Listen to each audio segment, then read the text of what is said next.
ಆಚರಿಸುತ್ತಿರುವ ಮುಸ್ಲಿಮರಿಗೆ ಚಿಕ್ಕಬಳ್ಳಾಪುರ ನಗರಸಭೆಯ 20ನೇ ವಾರ್ಡಿನ ಸದಸ್ಯ ನರಸಿಂಹಮೂರ್ತಿ ದರ್ಗಾ ಮೊಹಲ್ಲಾದಲ್ಲಿ ಇಫ್ತಿಯಾರ್ ಕೂಟ ಆಯೋಜಿಸಿದ್ರ. ಈ ವೇಳೆ ಮಾತನಾಡಿದ ಅವರು, ಹಿಂದೂ ಮುಸ್ಲಿಮರು ಕ್ರೈಸ್ತರು ತಮ್ಮ ಹಬ್ಬ ಹರಿದಿನದಂದು ಪರಸ್ಪರವಾಗಿ ಪ್ರೀತಿ ಹಂಚಿ ಸಹಬಾಳ್ವೆಯ ಬದುಕು ಸಾಗಿಸಬೇಕು, ಒಂದಾಗಿ ಸಾಗಿ ದೇಶದ ಅಭಿವೃದ್ಧಿಗೆ ಶ್ರಮಿಸಬೇಕು ಎಂದರ. ಇನ್ನು ವಾರ್ಡಿನ ನಗೀನ್ ತಾಜ್ ಮಾತನಾಡಿ, ನಗರಸಭೆ ಸದಸ್ಯ ನರಸಿಂಹಮೂರ್ತಿಯವರ ಕಾರ್ಯಗಳ ಬಗ್ಗೆ ಪ್ರತಿಕ್ರಿಯಿಸಿ, ವಾರ್ಡಿನಲ್ಲಿ ಮೂಲ ಸೌಕರ್ಯ ಒದಗಿಸಲು ಪ್ರಥಮ ಆದ್ಯತೆಯ ಜೊತೆಗೆ ಜನರ ಸಮಸ್ಯೆಗಳಿಗೆ ಸ್ಪಂದಿಸುತ್ತಿದ್ದಾರೆ. ಪ್ರತಿ ವರ್ಷ ರಂಜಾನ್ ತಿಂಗಳಲ್ಲಿ ಮುಸ್ಲಿಮರಿಗೆ ಎಲ್ಲಾ ರೀತಿಯ ಸಹಕಾರ ಸೌಕರ್ಯ ಕಲ್ಪಿಸುತ್ತಿದ್ದು, ಸಹಕಾರ ಅವರೊಂದಿಗೆ ಸದಾ ಇರಲಿದೆ ಎಂದ್ರ.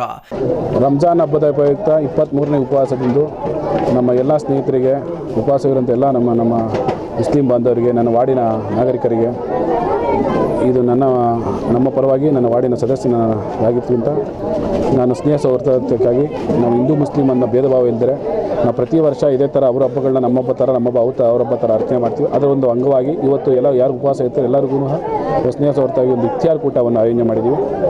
ಎಲ್ಲ ಪ್ರತಿಯೊಂದು ಹೆಂಗಸರು ಗಂಡಸರು ಎಲ್ಲರೂ ಸೇರಿ ಇದು ಯಶಸ್ವಿಯಾಗಿ ನಡೀತಾ ಇದೆ. ಇದು ನಮ್ಮ ಕಡೆಯಿಂದ ಸಣ್ಣ ಅಲಿಲು ಅವರಿಗೆ ಒಂದು ಸೇವೆ ಅಂತ ನಾವು ಭಾವಿಸಿ, ನಾವು ಸ್ನೇಹ ಸಂಬಂಧಕ್ಕಾಗಿ ಇದೊಂದು ಮಾರ್ಗಸೂಚಿಯಾಗಿರಬೇಕು.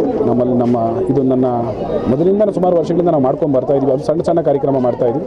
ಈ ಸ್ವಲ್ಪ ಎಲ್ಲ ಪ್ರತಿಯೊಬ್ಬರಿಗೂ ನಾವು ಇದೊಂದು ಉಪಹಾರವನ್ನು ಅವರ ಜೊತೆ ಸವಿಬೇಕು ಅಂತ ಸುಮಾರು ದಿನಗಳಿಂದ ನಾವು ಅನ್ಕೊಳ್ತೀವಿ.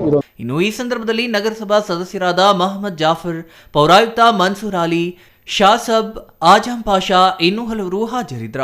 ಅಂಬರೀಷಿಯನ್, ಸಿಟಿವಿ ನ್ಯೂಸ್, ಚಿಕ್ಕಬಳ್ಳಾಪುರ.